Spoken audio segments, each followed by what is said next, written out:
Did you know that Portuguese verbs are divided in 3 groups?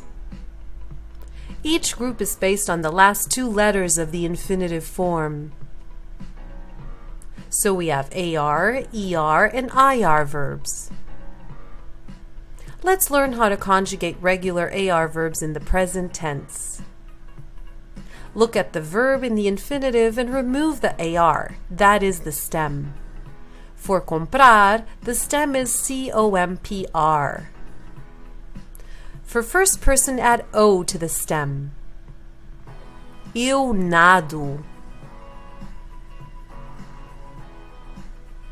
For second person, add AS to the stem. Tu saltas. For third person, add A to the stem. Ele, ela, você joga. For we, add AMOS to the stem.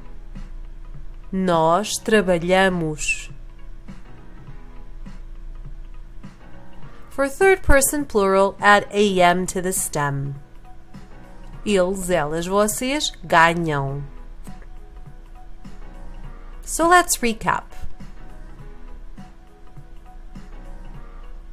Eu pesco, tu pescas, ele pesca, nós pescamos, eles pescam. Easy, right?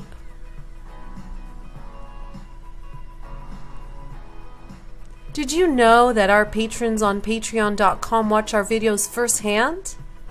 Follow us on Facebook and subscribe our YouTube channel. Learn European Portuguese online.